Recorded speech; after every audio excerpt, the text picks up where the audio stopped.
Steve, the comeback kings a little bit just at the moment, isn't it? But did we deserve that? Were we our own worst enemy?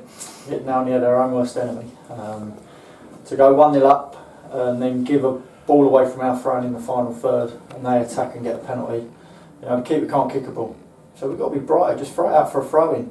Last couple of minutes, he's got to kick it, or their defender's got to kick it, and they don't break like they did. That's happening too often to us. I want to play nice, expansive football and that, but we've got to stop getting caught all the time. And you know, to be fair to them, they worked hard in the first half. HARROW, we've gifted them 2 goals in the second half. Absolutely gifted them. And Tony's held his hands up for the second one. You know, the third one, I don't know what's happening. We ain't switched on at the short corner, and then we're having to fight an uphill struggle again. Credit to the boys, they come back into it and maybe could have won it at the end with a couple of shots, but. As I said before a couple of weeks ago, why should we have to score 4 or 5 goals at home? Something I've got to address and nip in the bud, because at the minute we're conceding goals where we was keeping clean sheets. I'm asking them for it, I'm trying to help them with it, but at the minute we're just conceding goals left, right and centre. It's not good enough. It did seem a very lacklustre first half. I'm afraid that's what I've written in my report, not just from us but also Harrow as well. There doesn't seem much energy at all. I'll take that, Jim. I said that we need to give more energy, and only the players can do that, you know, whether they've had a bad morning or what. They're the only ones that can go out there and give the energy on the pitch. We can give the tactics and stuff like that, but if they don't want to be up for it, now I'm not saying all of them, but if they don't want to be up for it, then you're going to come a cropper, you know. You need at least 7 or 8 players, 8 out of 10 to win a game of football. No matter how well they're playing, if they're giving an 8 out of 10 effort, you've got half a chance. And today we lacked that in the first half. Started the second half quite brightly like we did at Merstrom. Then they go and get 2 goals in 15 minutes, which is disastrous, you know. You should, gives you half hour to get back into it, but you shouldn't have to do that, not at home. So I'm very disappointed. We just had a little chat in there, and maybe this is our blip this month, and we can play VCD and then see how we go on there, and then draw a line under it and push on again. But you know, it's another draw. Another disappointing result, if I'm being honest. Again, I don't know what other results went, but I'm concentrating on Tonbridge Angels, and like I say, it's very disappointing to go through, especially the home games. You go away to Mersham last week, didn't deserve nothing first half, great fight back, again could have won the game. Today, didn't deserve nothing, but a sort of sloppy mistakes we made, and then we got ourselves back into it and could have won it at the end. But we shouldn't be like that, you know. It wasn't like that at the start of the season. Just a little habits clicking in at the minute, and we just told them in there, needs to be stamped out because it's not good enough. Can we just talk about the substitution? Some people would say inspired, and perhaps it was, because he scored pretty much as soon as he came on, Luke Bloom, but he didn't start. Some people might have said, should our leading scorer start? What would you say about that? Well, it's to do with games. He's played 30 odd games, and at Greenwich Borough he played then because of lack of numbers, and it showed to me that he was tired. Nathan's going to hit that spell soon as well, so I've had to bring another forward in now.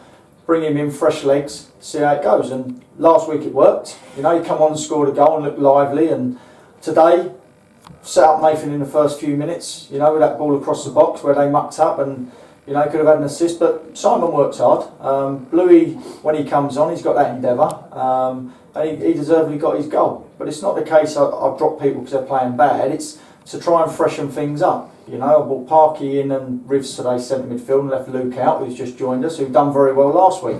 Come on, and I thought he was excellent. Yeah. You know, Witt's come on and done excellent. So it's a case of what you've got to do is just got to try and use your squad. And I'm not one to have favourites, and I've just told them in the change room there, people might have to go if these mistakes keep happening. And like I say, it's not favouritism that I'm going to play players because of that. It's because I want things freshened up. And sometimes it worked for you, sometimes it won't. And like I say, it worked for me today because Bluey come on fresh as a daisy and scored a goal, and he ran about all over the place. So there's times where supporters aren't going to be happy, players aren't going to be happy, but it's my job to make these decisions. And if I get them right, great. If I get them wrong, I get them wrong. You can't get everything right. And like I say, today maybe that worked out right that he come on. If he had started, would we have won?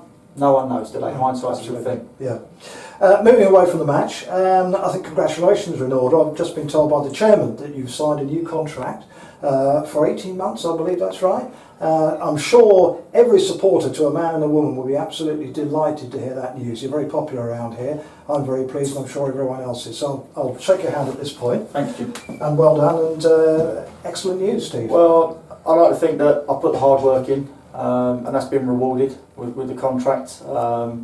I like to think that the supporters know what I'm trying to do, you know, and like I say, we shouldn't put ourselves in that position, but the desire they show to come back, you know, we don't never throw in the towel. I'll never throw in the towel, and I'll do whatever I can to change it to get back into it. The board have been supportive of me ever since I took the job. I knew what I was coming into last year. You know, this year it's helped a little bit with some of the players we've got in. We're in a position at the minute that I weren't expecting us to be in, which is good because we can hold on to it and push on. And I'm just glad to be here. The supporters are great. Everybody around the club, the volunteers, it's a fantastic club to be at. I like managing the club. I like getting involved with the people around the club. I'll make sure the players do the same. And like I say, if we can move that forward to the next level, everyone will be happy. But like I say, nothing's set in stone. It's all about hard work. And one thing I'll make sure of that I'll put the hard work in, and players I'll bring into the club, they'll do that work ethic as well. And like I say, I can only speak highly of the club and praise them for giving me the opportunity, my first manager's job, and extending it to now. So yeah, if everyone's happy with that, mate, I'll be over the moon. We're certainly delighted, and third, fourth or fifth, whatever we are tonight, it's absolutely brilliant. Well done. Cheers, Jim.